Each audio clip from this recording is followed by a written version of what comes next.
Dari lantai dasar Sentral Bisnis Jakarta Islamic Center, Radio JIC, Suara Peradaban Islam Jakarta. Assalamualaikum warahmatullahi wabarakatuh. Alhamdulillah, segala puji bagi Allah, Rabb semesta alam, yang telah melimpahkan rizki dan nikmatnya kepada kita sekalian. Salawat serta salam tetap kita aturkan kepada Nabi besar kita, Nabi Muhammad SAW. Mitra JIC, apa kabar? Semoga mitra selalu dalam keadaan sehat, dan tentunya hari ini kita kembali dalam program JIC Business Coaching, yang tentunya alhamdulillah kita hadir kembali menemani ruang dengar mitra JIC pada kesempatan hari ini di pukul 9 pagi waktu Indonesia Barat. Dan insya Allah tema yang kita akan bahas hari ini adalah riset perilaku konsumen, yang tentunya ini juga berkaitan dengan bagaimana kita bisa memulai bisnis, meriset bisnis, dan tentunya agar bisnis kita juga bisa lebih maksimal lagi dalam pemasaran, kemudian juga penjualannya. Dan tentunya kalau kita bicara tentang perilaku konsumen, ini sebuah kegiatan yang berkaitan erat dengan proses pembelian suatu barang ataupun jasa. Mungkin kita bingung seperti apa set perilaku konsumen. Nanti insya Allah kita akan bahas bersama-sama bersama pakarnya, dan insya Allah sudah hadir bersama kita, walaupun memang tidak bisa hadir di ruangan ini, tapi sudah dekat dengan di hati kita ya. Insya Allah beliau langsung dari Ciputat kalau nggak salah ya. Nanti kita akan bincang-bincang seputar tema kita hari ini bersama Coach Ani dan Coach Wahyu, yang insya Allah akan bergabung kita pada hari ini. Dan tentunya acara ini juga diselenggarakan atas kerjasama antara Bintang Research dan Radio JC serta Divisi Pengembangan Bisnis Jakarta Islamic Center. Langsung saja kita akan menyapa Bapak Wahyu dan Ibu Ani. Assalamualaikum warahmatullahi wabarakatuh.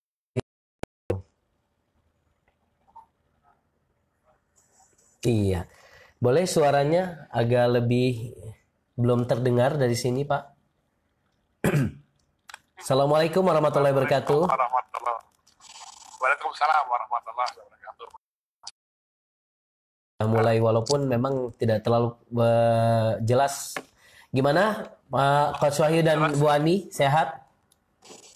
Alhamdulillah sehat-sehat, baik-baik aja. Alhamdulillah. Gimana, sehat? Ya, alhamdulillah. Terakhir kita ketemu di bulan suci Ramadan, di hari-hari menuju terakhir di bulan suci Ramadan ya Pak Wahyu ya.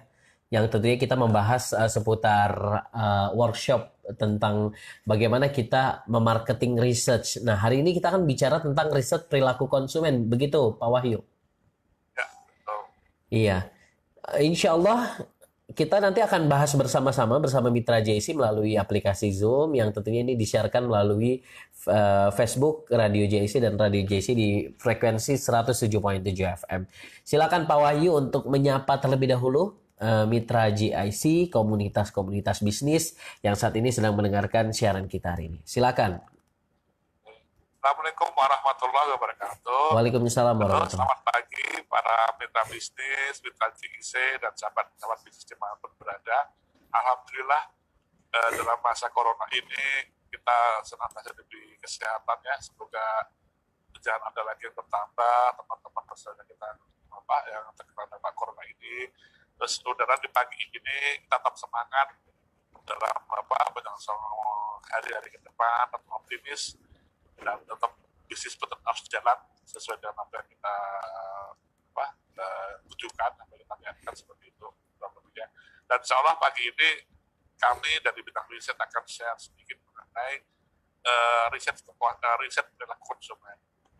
Seperti apa itu dan bagaimana kita akan lebih lanjut setelah berikut ini. Atau nanti saya pasti mengarahkan Iya. Baik. Iya, suaranya kurang begitu jelas Pak Wahyu. Oh, kurang jelas ya? Iya. Sudah jelas? Iya, ya. Sudah jelas. Sudah jelas ya. Oke, baik. Silakan Pak Wahyu untuk memberikan opening dulu tema kita hari ini mengenai riset perilaku konsumen. Terima kasih pada sahabat-sahabat mitra pesawat bisnis dan mitra JIC dimanapun berada. Pada kali ini, pagi ini kita akan membahas mengenai riset perilaku konsumen. Seperti apa itu riset dalam sebuah bisnis, suatu bisnis itu dikatakan berhasil atau dikatakan berjalan jika dia memiliki pelanggan. Nah, konsumen inilah yang harus kita amati. Halo, apakah suara saya terdengar dengan jelas? Iya, iya. Masih banyak kan jelas? Ya, terdengar jelas. Dengan jelas. Seperti itu kurang lebihnya. Jadi yang untuk yang kita amati ini fokusnya adalah bagaimana perilaku konsumen di sini meliputi bagaimana dia mengkonsumsi satu barang, bagaimana dia memutuskan pembelian, faktor apa saja yang mempengaruhi dia dalam memutuskan suatu produk. Lalu seperti itu. Iya.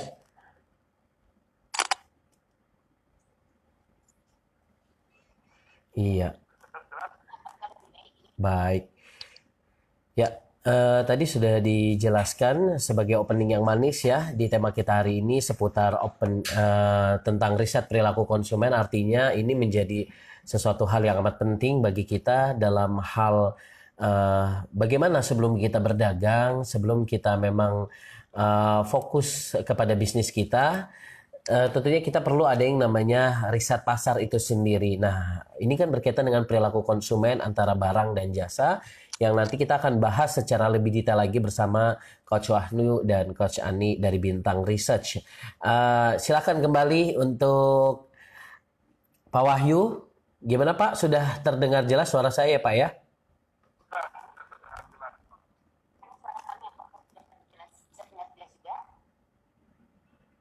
Iya. Sudah terdengar jelas juga suara kami? Belum terlalu kedengar jelas Ibu Ani. Halo, gimana Mas? Nah, itu kedengaran jelas. Silakan Pak Wahyu. Oh ya. Kalau gitu saya nempel ke aplikasi ya. Ya, boleh. Silakan. Gimana nih Mas? Ya, halo, assalamualaikum Bu Ani. Halo, waalaikumsalam warahmatullahi. Iya, tambah semeringah Ketemu lagi ya. pagi hari Ya, ini. Alhamdulillah. Alhamdulillah, senang banget Harus begitu Iya, ya. senang banget bisa bertemu dengan Bu Ani dan Pak Wahyu tentunya di acara kita hari ini ya. Bu Ani tadi sudah dijelaskan oleh Pak Wahyu seputar pendahuluan lah kalau bahasa kita gitu ya. Pendahuluan tema kita hari ini tentang riset perilaku konsumen. Nah, Ibu Ani sendiri gimana melihat perilaku konsumen itu seperti apa? Iya. Boleh disampaikan. Jadi kan kalau betul ya, terima kasih Bang Dipo. Selamat pagi semuanya. Iya. Mitra JC. Jadi kalau kita berbisnis itu kan kita pasti punya konsumen nih. Karena kalau kita nggak punya konsumen berarti kan bisnisnya nggak jalan. Iya.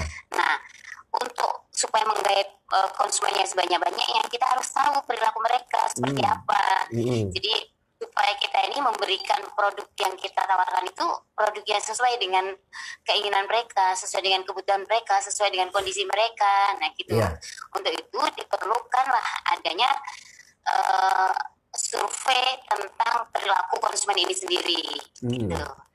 Iya, jadi sebelum kita masuk ke bisnis seperti itu ya, perlu yang namanya riset, perlu yang namanya untuk perilaku konsumen. Jadi artinya kalau kita bicara tentang perilaku konsumen itu sendiri, fokus kepada si konsumennya saja atau memang bagaimana dengan kayak misalnya barang gitu. Silakan. Ya, jadi kalau kita mau menyediakan ya barang ataupun jasa ya, Iya. kita ke perilaku konsumen ini kita memang fokusnya adalah ke perilaku konsumennya dulu aja. Dan ini adalah konsumen yang kita targetkan benar ya, jadi yang real konsumen lah. Jadi misalnya kita mentargetkan untuk bisnis untuk anak-anak misalnya, makanan untuk anak-anak misalnya, makanan bayi misalnya. Nah, ini kita lihat konsumennya siapa sih, konsumen dari makanan bayi misalnya. Nah, kalau bayi sendiri kan belum bisa milih nih, pasti orang tuanya, siapa ibunya. Nah, jadi konsumen dari makanan bayi adalah ibunya. Jadi untuk produk anak-anak itu konsumennya adalah ibunya, meskipun konsumen jadi konsumen yang nanti pengguna aslinya adalah anak-anaknya, tapi yang milih adalah ibunya. Jadi yang kita lihat ini konsumen yang kita maksud adalah yang memiliki keputusan untuk membeli, yang memiliki keputusan untuk mengakses barang itu, gitu. Jadi misalnya juga kalau untuk orang dewasa biasanya diri sendiri, anak sekolah itu bisa diri sendiri, bisa orang tuanya. Orang lanjut usia biasanya adalah anak-anaknya. Nah gitu. Jadi siapa yang bertanggung jawab atau siapa yang mengambil keputusan untuk membeli, itulah konsumen yang akan perlu disurvei gitu. Oke. Iya, artinya kita juga harus betul-betul bisa ya mengetahui target-target kita mengenai konsumen itu sendiri gitu ya. Ketika kita iya. Nah, kalau kita bicara mengenai perilaku konsumen, kan sempat beberapa minggu lalu kita sempat membahas tentang marketing research. Di situ kan sempat dibahas juga nih Pak Wahyu sama Bu Ani mengenai bagaimana untuk menarget pasar itu, bagaimana meriset target pasar. Nah, ini apa bedanya antara target pasar dengan kita meriset perilaku konsumen sebenarnya? Kan kalau target pasar tuh kita lebih kepada hipotesa, kemudian juga bagaimana solusi yang kita tawarkan ke pasar. Nah, untuk perilaku konsumen itu sendiri seperti apa, Pak Wahyu atau Bu Ani? Oke, ya, makasih. Jadi kalau target pasar itu biasanya ketika bisnis itu sebelum mulai. Jadi ketika nanti kita mau bikin produk nih, gitu ya, atau jasa yang mau kita luncurkan, kita kan mau menentukan targetnya siapa aja sih yang akan kita menjadi target kita. Nah itu riset target pasar. Tapi kalau yang perilaku konsumen ini bisa jadi bisnis ini sudah berjalan. Kita harus selalu mengawasi konsumen kita, harus selalu memonitor konsumen kita, karena perilaku konsumen itu bisa berubah. Dulunya sih begini, tapi sekarang kemudian keadaan sudah berubah. Nah, kita harus mengikuti itu. Makanya kita perlu tahu tentang riset perilaku konsumen ini. Sehingga kalau ada perubahan-perubahan, itu kita bisa menyesuaikan diri. Gitu. Iya. Silakan Pak Wahyu. Target pasar sama riset ya. Target pasar sama riset perilaku konsumen itu sepertinya begini, Mas. Target itu adalah yang akan kita sasar itu siapa, konsumen seperti apa, itu target pasarnya. Kemudian kalau riset konsumen itu perilaku dia yang akan kita sasar itu seperti apa dalam dia mengkonsumsi produk, misalnya dia online atau offline. Terus dia dalam konsumsi itu apakah dia mencari informasi terlebih dahulu, apa berdasarkan rekomendasi orang, apakah melalui iklan, itu harus kita amati. Lalu kita lihat, paling kita tahu perilaku dia. Seperti ada gini, analoginya kita mau memanah rusa, ya kan? Kita mau memanah rusa, membidik rusa. Nah, yang kita bidik rusa itu target pasar. Nah, perilakunya seperti apa? Kita amati rusa itu. Rusa itu biasanya ada di mana sih? Nah, dia biasanya jam-jam segini tuh ngapain rusa itu? Apakah makan rumput, apakah tidur, apakah lagi sama saya nggak tahu budaya rusa ya, apakah lagi sama keluarganya misalnya, sama kumpul-kumpul gitu, apakah lagi sendirian, sehingga kita tahu kapan kita membidik saat yang tepat, seperti itu Mas, kurang lebihnya begitu. Cara dia merumput, cara dia makan tuh kan rusa kan makan terus tengok kanan kiri terus makan lagi, tengok kanan kiri makan lagi. Nah seperti itu kita mati, jangan sampai pas tengok kanan kiri kita lepas sebakan gitu kan, bisa lari dia gitu. Itu kurang lebih analoginya. Iya, artinya kita juga dalam hal research perilaku konsumen itu kita juga harus bisa menyadari bahwa sekarang kan zaman sudah mulai agak berubah gitu ya. Apalagi sekarang ada namanya era new normal, di mana kita merubah perilaku kebiasaan kita yang normal. Itu salah satunya. Nah ini. Kenapa Mas? Nah ini bagaimana cara untuk bisa kita meriset dengan di era new normal seperti itu untuk perilaku konsumen itu sendiri? Ya, ini pertanyaan yang bagus. Kebetulan momennya juga lagi new normal ya. Ini pasti perubahan perilaku konsumen pasti terasa banget nih ya. Yang dia tadinya biasa ke mall jadi ke online ya. Yang tadinya biasa nonton bioskop jadi langganan Netflix atau langganan yang video dan lain seperti itu, langganan video berbayar. yang tadinya biasa makan di restoran jadi order GoFood. Nah itu kita perhatiin di perilaku seperti ini, sehingga nanti si pemilik jasa ini, pemilik bisnis yang berdampak ini, dia harus menyesuaikan, dia harus berdamai dengan keadaan seperti itu. Dan dia lawan keadaan ini. Kalau barang siapa yang melawan bisnis, melawan dengan keadaan, dia akan binasa, sia-sia. Jadi mau nggak mau pemilik bisnis harus beradaptasi.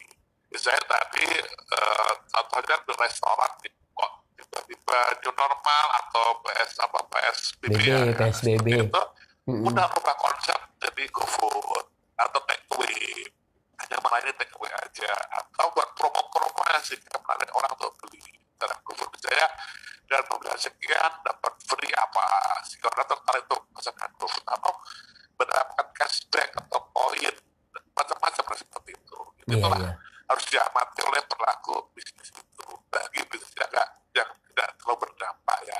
Untuk wisata seperti itu, wisata apa banyak nih? Wisata misalnya hotel karena wisata paling terdampak, dan bisa merusak konsep. Kalau gitu, saya amati orang-orang pada pemerintah pada menyuruh orang untuk isolasi mandiri. Nah kalau gitu kita buat paket yuk, hotel kita paket misalnya ada bisa isolasi mandiri di hotel kami selama 2 minggu, cukup bayar 6 juta saja. Sudah termasuk makan, udah beres. Itu daripada dia di hotel. Itu kalau lebihnya ya kan. Nah, kan dia kan pilih orang tuh, wah saya isolasi mandiri di kota A, dikurung di sebuah sekolah SD yang notabene nggak layak untuk hidup misalnya karena darurat, beri saya bayar 6 juta 7 juta di hotel selama 2 minggu, oke saya lebih aman. Nah, itulah kurang lebih mas. Jadi berubah, harus beradaptasi dengan keadaan. Beda-beda. Iya. Artinya silakan Bu Ani untuk bisa menambahkan. Oh iya, artinya kalau kita bicara tentang perilaku konsumen itu perlu adanya inovasi ya bagi si produsen atau si pengusaha ini untuk bisa bagaimana bisa lebih mengikuti zaman untuk era sekarang. Seperti tadi sudah dijelaskan oleh Pak Wahyu mengenai bagaimana kayak diskon, kemudian diberikan poin, kemudian juga diberikan reward-reward yang lainnya. Nah, untuk bisa menciptakan inovasi itu sendiri gimana sih, Bu Ani? Boleh di-share?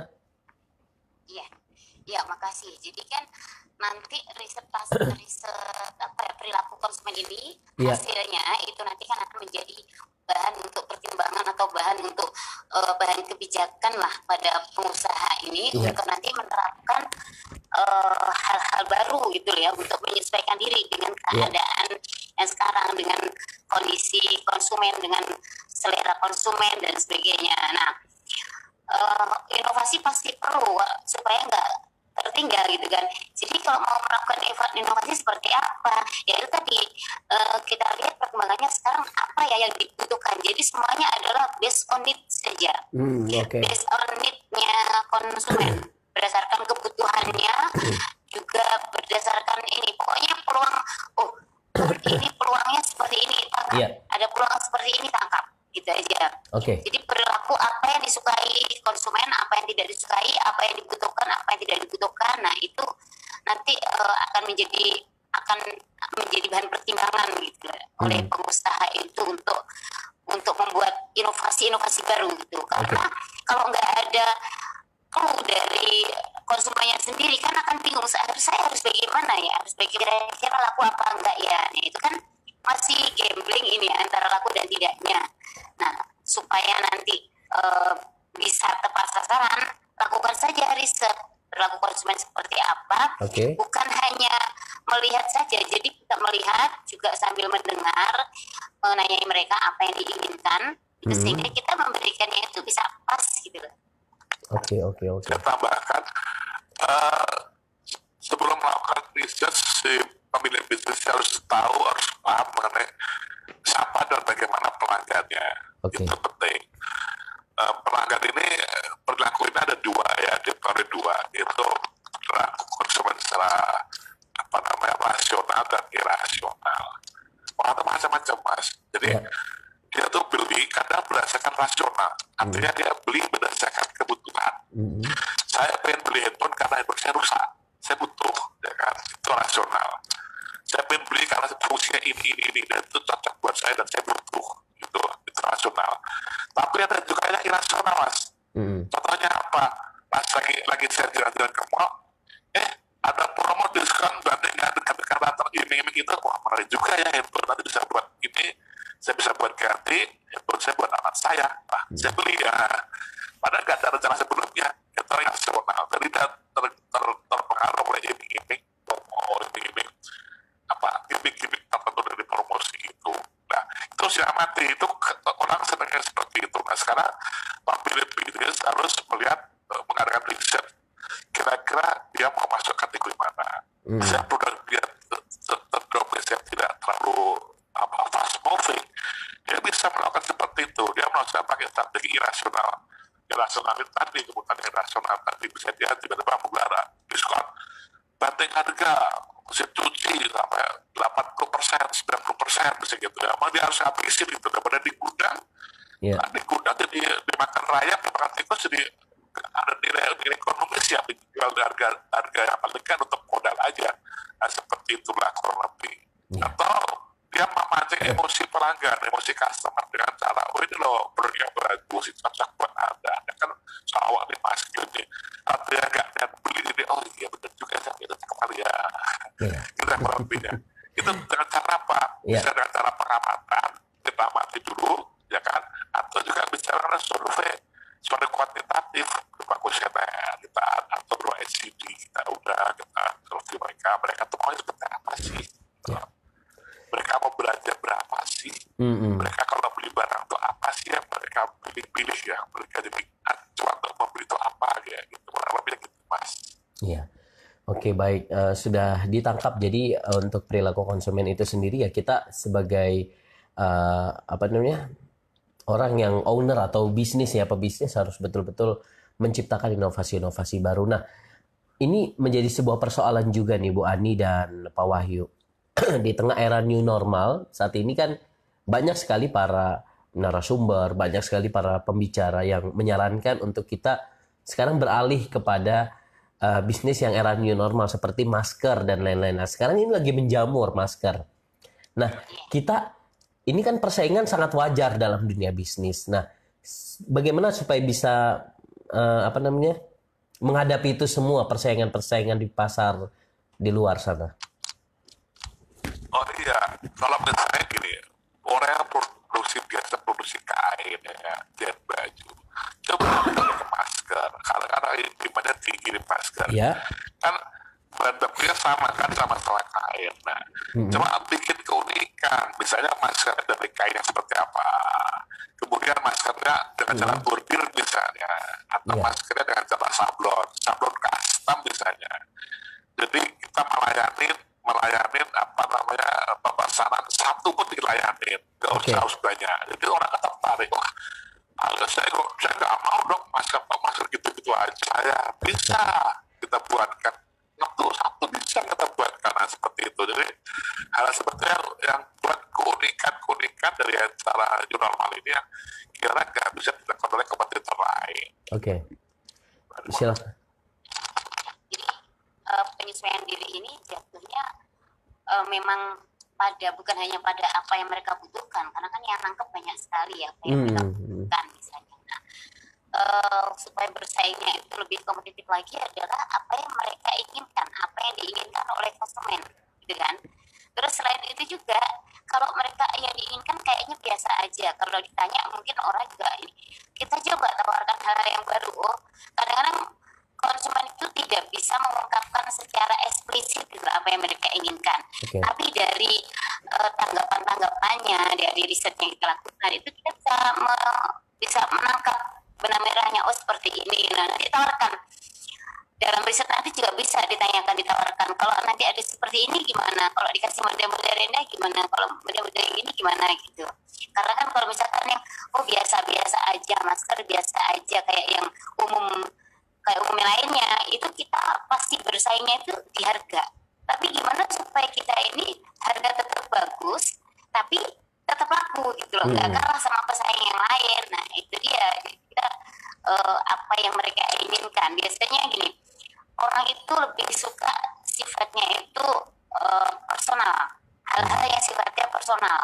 Jadi beda dari yang lain, makanya perlu mungkin dikasih nama di master itu, mungkin dikasih hiasan, mungkin dikasih apa yang membuatnya itu berbeda dengan yang lain.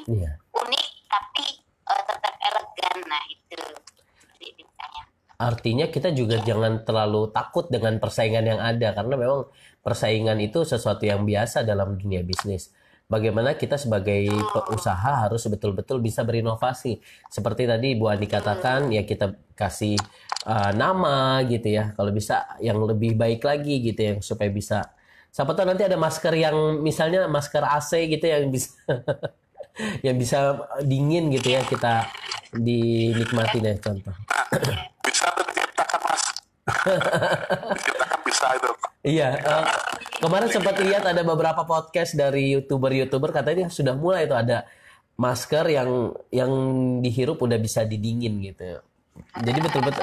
Tapi kalau nama itu kayaknya unik gitu ya, Bu Ani ya. Masker pribadi, apalagi sekarang kan benar-benar menjadi kebutuhan.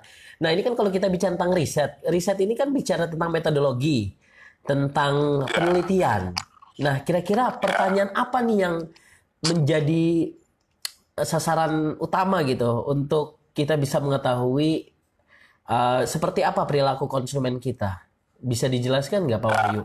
Pertanyaan-pertanyaan yang kunci gitu untuk hal ini. Ya, beberapa hal ya yang kita perlu juga ketahui itu, selain tadi itu apa yang disukai, jenis produk apa yang disukai, bahannya apa, modelnya bagaimana dan sebagainya, kita juga perlu mengetahui juga cara mereka mengakses, cara mereka membeli, apakah online ataukah offline. Kalau offline kayaknya nggak mungkin, berarti mainnya online. Online-nya nanti berarti kita berpikir tentang packaging-nya, berpikir tentang delivery-nya. Nah, delivery-nya mereka lebih suka pakai apa nih? Nah, gitu misalnya. Apakah melalui kurir yang sehari sampai, ataukah mereka masih terus juga pembayarannya mereka lebih suka yang seperti apa? Apakah kalau untuk online otomatisnya pasti ini ya pembayaran online juga ya kayak gitu. Cuman yang seperti apa itu tetap menjadi perhatian juga gitu. Kemudian kita juga melihat kalau mereka itu riset kompetitor juga bisa nih. Jadi misalnya mereka suka ke sana nih, ke kompetitor saya, apa sih yang disukai dari kompetitor saya? Nah gitu. Oh ternyata yang disukai dari kompetitor saya itu bukan barangnya ternyata, gitu kan? Ternyata apa? Ternyata adalah layanannya. Karena kita tidak bisa pungkiri ya bahwa yang membuat orang itu menentukan untuk pembelian produk itu tidak selalu di produknya loh, tapi seringkali juga itu di pelayanannya. Gitu. Nah itu juga perlu kita riset itu, pelayanan seperti apa, produk selain dari bahan-bahannya tadi gitu. Jadi mungkin keramahannya, mungkin dikasih gimmick-gimmick, kemudian promo-promonya apa, itu promo yang disukai apa. Karena kalau mau kita seperti biasa aja, nah kurang menarik gitu kan. Jadi ya bisa di promo-promo. Sekarang ini banyak juga loh untuk menawarkan itu, ada template-template yang bagus gitu ya.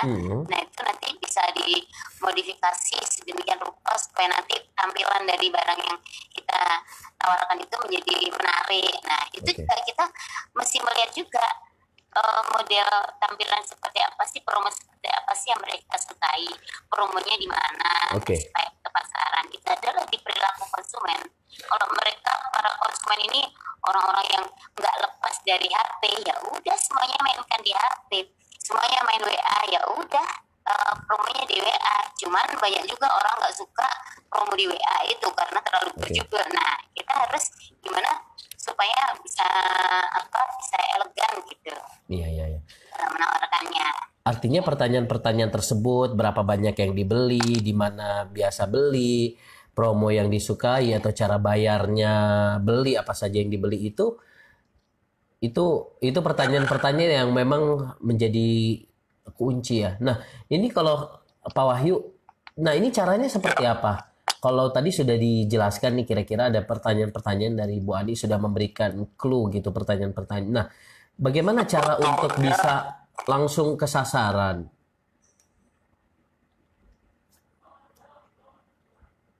Halo?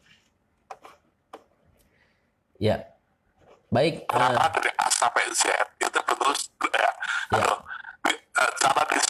Cara di sini tergantung dari kebutuhan si pemilik bisnis, Mas. Pas saya jelaskan dari A sampai Z, belum tentu A sampai Z itu hilang semua. Oke. Seperti ini. Contohnya perilaku konsumen itu riset yang paling sederhana itu dengan cara mengamati. Mengamati misalnya kita jual produk A, kita mengamati konsumen yang kita sasar itu dalam mengkonsumsi produk A, dia seperti apa dalam mencari informasi, terus dia dalam memilih produk, terus dia dalam membandingkan produk kita dan kompetitor seperti apa. Jangan cara pengamatan saja, pengamatan dulu. Oh, dia kalau beli handphone itu dia selalu di toko handphone yang pusat kayak Roxy, terus kayak tempat kedua dia kalau nggak pernah mau beli di tempat lain. Oh, dia selalu datang, selalu tanya spesifikasi ini. Oh, gitu. Kita amati itu, misalnya seperti itu. Nah, apa itu cukup? Ya tergantung. Kalau si pemilik bisnis merasa cukup, ya silakan selesai sampai di situ. Kalau merasa belum, lakukan lagi survei kualitatif dan kualitatif. Kualitatifnya kita bisa responden, kita gali secara mendalam. Sebentar, Anda itu kalau beli handphone itu apa sih dicari? Apakah memorinya, apakah kameranya, apakah apa? Dia tanya, oh saya kameranya. Nah, kalau kameranya Anda suka kamera seperti apa? Yang megapikselnya gede atau autofokusnya bagus atau fokusnya tajam? Saya suka megapikselnya gede. Oh, kira-kira berapa megapiksel yang Anda inginkan? Terus kali terus seperti itu. Terus kira-kira Anda ingin foto seperti apa? Foto yang benar-benar futuristik atau foto yang natural atau foto yang night shot seperti yang V19 Vivo itu. Terus kali terus sampai akhirnya ketemu jawabannya. Itu gunakan kualitatif, bisa FGD, bisa IDI. Atau kalau cukup, ya belum tentu juga. Kalau pemilik bisnis cukup, ya silakan sampai di situ. Tapi kalau belum cukup, kita tanya berapa yang handphone kurang lebih agar dia dalam membeli handphone itu berapa. Terus dalam memilih handphone, kompetitornya atau apa aja yang sebagai kompetitor pembanding. Terus kemudian dalam memilih handphone itu toko mana yang mendapatkan dia sasar online atau offline. Terus macam-macam, Mas. Misalnya masuk dalam utama handphone itu untuk siapa? Apakah untuk diri sendiri atau untuk anaknya atau untuk siapa pasangannya? Terus apa? Macam-macam, semakin banyak informasi ya semakin tanyakan aja di kuantitatif itu. Nah, bedanya kalau kuantitatif ini dia lebih mengetahui ke presentasi. Misalnya gini, seberapa banyak sih orang belanja handphone di anggaran 1-3 juta, sampai 1-3 juta sampai 5 juta. Dari range 1-10 juta itu terbanyak tuh di angka berapa sih orang belanja handphone? Oh, ternyata hasil survei orang belanja handphone antara 3-5 juta, misalnya seperti itu. Kalau gitu, oke, kita lihat dulu harga 3-5 juta itu handphone seperti apa. Oh, seperti ini nih. Oh, kalau gitu kita bisa masuk di harga 3-5 juta dengan kualitas seperti ini. Nah, gitulah.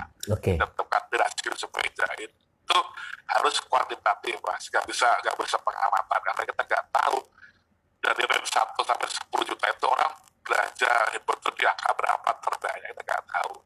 Kita nggak bisa main asumsi karena ada satu asumsi itu real, ada real.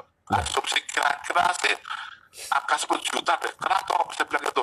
Soalnya teman-teman saya banyak yang pakai Apple harga 10 juta ke atas. Itu kan teman-teman ada nggak lihat pasar di Indonesia ada berapa? Ada 260 juta di Indonesia loh. Yang memilih handphone taruh sepertiganya, 100 jutaan atau 100 juta kurang lah. Gak bisa dibandingkan dengan teman-teman Anda melawan 100 juta di Indonesia. Masih kurang begitulah. Ya artinya ini kan kalau kita bicara tentang riset ya Pak Wahyu dan Bu Ani, Jadi tidak perlu juga misalnya gini, ada sesuatu hal yang kan di sebagian masyarakat kita agak ini apa namanya, agak kurang mengerti tentang penelitian kualitatif dan kuantitatif, dan penelitian itu kan biasa diketahui ketika kita sudah masuk di Civitas Akademika gitu. Nah, untuk masyarakat umum gitu yang belum pernah sama sekali meneliti, ini bisa nggak dia meneliti secara, kan tadi kualitatif dan kuantitatif ya Pak ya, kurang lebih ya Pak ya, untuk penelitian itu sendiri. Iya. Ini nampaknya jaringan kurang baik. Ya, silakan Bu Ani.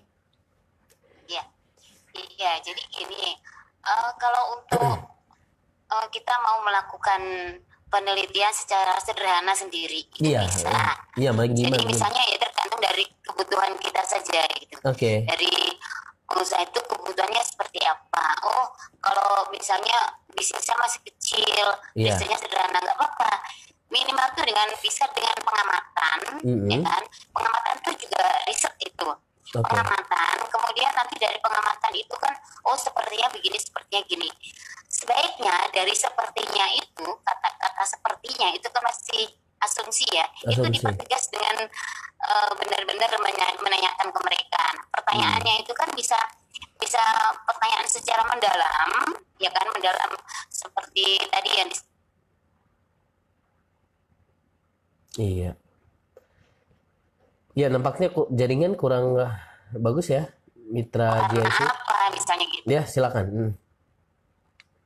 Ya, tapi jadi seperti itu, bisa saja semua itu bisa kok semuanya melakukan riset sendiri gitu, meskipun dengan sederhana nggak apa-apa. Oke. Tapi sebaiknya jangan semuanya tuh pakai asumsi kayaknya gini deh, feeling saya gitu. Feeling saya di era new normal ini kayaknya bakalan begini deh. Sebaiknya jangan pakai feeling, karena dunia berjalan tuh nggak pakai feeling gitu, tapi pakai realita. Jadi kita sebaiknya adalah berdasarkan data-data yang realistis. Iya, dari data-data tersebut bisa. Ya, silakan. Untuk orang yang masih awam mengenai riset, itu bisa kok melakukan riset sendiri. Pertama coba amati bagaimana Anda. Amati gerak-gerik positif ya. Amati cara dia mengkonsumsi barang, amati cara dia berbelanja, apa dia ngajak saudara keluarga atau sendiri. Amati siapa yang memutuskan pembelian di situ. Apakah diri sendiri, apakah anaknya atau istrinya. Terus kemudian berapa anggaran yang dia keluarkan rata-rata. Dengan amati lagi dulu. Amati dulu, setelah itu kalau merasa kurang puas dengan cara pengamatan itu, ajak mereka ngobrol. Ayo Pak, Bu, mau ngobrol bentar dong, gini-gini, ada bentuknya. Ada seperti apa yang Anda inginkan seperti ini. Oh, biasanya kalau ada bentuknya berapa sih anggaran yang Anda anggarkan? Dianggarkan nggak? Oh, saya mah nggak ada anggaran, saya begitu rusak beli, itu kembali berlaku doang. Oh gitu, karena berapa lama itu atau sampai rusak? Iya. Saya dapat setahun dan rusak pas. Ada saya 6 bulan dan rusak di belakang saya masih balita masih seperti itu. Itu kan tolak uang. Kalau ini berarti yang 6 bulan dan rusak itu potensi pasar nih buat saya nih. Karena kan dapatnya di branding anaknya seperti lagi gitu. Akhirnya kita jadi seperti itu. Oh gitu, terus dalam pemilihan handphone biasanya ada patokannya apa ke toko atau melalui googling gitu. Itu kita cek terus seperti itu sampai Anda puas, sampai Anda mendapatkan jawaban apa yang Anda inginkan dari konsumen itu. Itu langkah itu namanya langkah kualitatif. Kita menggali sebanyak-banyak informasi dari pelanggan, itu kualitatif. Tadi kan pengamatan, langkah pertama pengamatan, terus kedua kualitatif, menggali informasi sebanyak-banyaknya, sedalam-dalamnya. Baru ketiga kuantitatif. Kuantitatif itu mengukur dengan kuesioner. Kita ambil sampel, misalnya 100 orang, 200 orang untuk mengukur yang mewakili ya. Jangan terkecoh sama banyaknya, yang mewakili responden yang akan kita survei. Kita ukur dengan kuesioner, kita tanya. Dari saya tanya anggaran tadi yang saya sebutkan tadi. Misalnya dari angka 1 sampai 10 juta. Di angka berapa Bapak atau Ibu biasa membeli handphone? Kita kan tahu jawaban terbanyak itulah potensi market yang paling besar. Seperti itu. Oh ternyata dari hasil survei saya 300 orang saya wawancarai yang terbanyak itu membeli handphone di anggaran 3 juta. Kalau gitu saya akan memproduksi handphone jangan mahal-mahal dan juga jangan terlalu murah. Karena apa? Kalau terlalu murah identiknya murahan. Kalau terlalu mahal orang nggak mau beli karena terbanyak pasar itu yang akan 3 juta. Nah itu kurang lebihnya. Itu harus diukur. Nggak bisa dengan cara wawancara menggali atau dengan cara pengamatan. Kita ambil terbanyak 300 orang itu terbanyak menjawab di angka berapa. Di situ kita bisa memutuskan. Oh seperti ini. Itu dari harga aja loh ya. Nanti pertanyaan lain silakan ditanyakan dengan respon yang sama. Baik. Terima kasih Pak Wahyu dan Bu Ani atas penjelasannya betapa pentingnya manfaat dari riset perilaku konsumen. Yang pasti dari kita mengetahui, kita research, banyak hal yang nanti insya Allah kita akan dapatkan. Salah satunya bagaimana kita bisa menarik pelanggan, kemudian juga dalam hal dunia usaha ini amat penting untuk kedepannya, bukan hanya untuk saat ini, tapi ke depan. Dengan kita memiliki database tersebut, kira-kira nanti akan ketemu solusinya apa, peluangnya apa, ancamannya apa, dan kelemahannya apa, seperti itu. Sehingga bisnis yang kita jalankan itu tidak mudah untuk bisa kolaps ataupun berhenti sejenak. Oke, Bu Ani dan Pak Wahyu, terima kasih banyak sudah bergabung di Radio JIC dalam program JIC Business Coaching. Sebagai penutup, silakan Bu Ani untuk memberikan closing statement buat mitra JIC dan mitra bisnis dimanapun berada. Terima kasih mitra JIC dimanapun berada, jika kita bilang research. Jadi kita dalam berbisnis, jangan takut kita akan tumbang. Kita harus bisa untuk tetap kuat di segala situasi, ya. Karena itu kita memerlukan berbagai inovasi. Kita perlu memerlukan energi yang lebih ya, apalagi untuk menghadapi situasi yang seperti ini. COVID ini semuanya mengalami, semuanya terdampak. Tidak ada satupun yang tidak terdampak, tapi siapa yang bisa bertahan itu adalah nanti yang kuat. Siapa yang mau berinovasi, siapa yang mau beradaptasi, insya Allah itu nanti yang akan bisa bertahan. Nah, untuk beradaptasi seperti apa? Jangan segan-segan, lakukanlah riset, kenalilah customer Anda, ketahuilah perilaku mereka, supaya nanti bisnis kita ini tetap bisa berjalan. Karena kita tidak kehilangan pelanggan. Kalau bisa justru kita akan bertambah pelanggan dengan pelanggan-pelanggan yang baru, karena kita telah mengetahui perilaku mereka dalam melakukan pembelian, dalam mengakses produk yang kita tawarkan. Gitu. Saya tambahkan. Silakan Pak Wahyu. Suatu bisnis dikatakan bisnis jika dia memiliki pelanggan. Bisnis nggak memiliki kantor masih bisa jalan, ya kan? Bisnis nggak memiliki karyawan masih bisa jalan, dikatakan sendiri sama ownernya. Tapi kalau bisnis nggak memiliki pelanggan, gimana itu bisnisnya? Saya berbisnis tapi pelanggannya belum ada, kan belum ketemu bisnis, nggak jalan. Artinya bisnis itu belum jalan, dikatakan dia belum memiliki pelanggan. Itu yang perlu digarisbawahi. Kedua, dalam berbisnis kita bersahabatlah dengan data. Apapun bisnis Anda, sebesar apapun bisnis Anda, mulailah beradaptasi dengan data. Data ini nggak usah mulu-mulu, nggak harus statistik yang terlalu jelimet, yang terlalu rumit, nggak usah. Cukup Anda search di Google itu sudah data, ya kan? Anda rekomendasi orang itu sudah data. Setidaknya ada dasar pijakan Anda dalam memutuskan. Oh, saya memutuskan karena ini, bukan karena ATM ya, amati di rumah aplikasi ataupun feeling. Itu mungkin masih berlaku saat ini, tapi itu nggak cukup. Gitu. Dan ketiganya, selain beradaptasi dengan data, yaitu harus ramalah sama perubahan. Berdamailah dengan perubahan. Contohnya seperti sekarang ini, kita ada COVID, ya kita harus adaptasi. Kita nggak bisa menentang, apalagi menyalahkan pemerintah, menyalahkan ini. Semua seluruh negara begitu kok. Begitu. Dulu belum menyalahkan pemerintah. Itu pemerintah gini loh. Kalau pemerintah salahkan, negara lain gimana? Negara juga juga mengalami yang sama. Paling enggak kita nggak usah lah, kita nggak usah menghakimi siapapun, kita adaptasi lah. Kondisi seperti ini kita supaya bisnis terus berjalan. Seperti tadi misalnya hotel, dan dia membuat paket isolasi mandiri. Terus perjalanan wisata, travel juga begitu. Travel karena setiap penumpang dia bisa kerja sama pemerintah, dia bisa bawa orang-orang kena itu yang kena COVID ke isolasi mandiri, kerja sama hotel. Pak, saya kalau lebih ada nih, kalau ada yang kena COVID bisa naik mobil saya antar ke hotel mandiri, lumayan dapat omset kan berbeda sama sekali begitu. Terus adaptasi paling nggak berdamai dengan keadaan, nggak usah ngeyel, nggak usah melawan, karena percuma sia-sia kita melawan keadaan itu seperti yang kita membendung air bah, kita malah akan binasa. Benar, kita ikutin dari kami laku yang pertama adaptasi dengan perubahan, kemudian berinovasi, berdamai dan berkeadaan, terus bersama dengan data seperti itu kurang lebih, Mas. Oke, baik, terima kasih Pak Wahyu dan Bu Ani.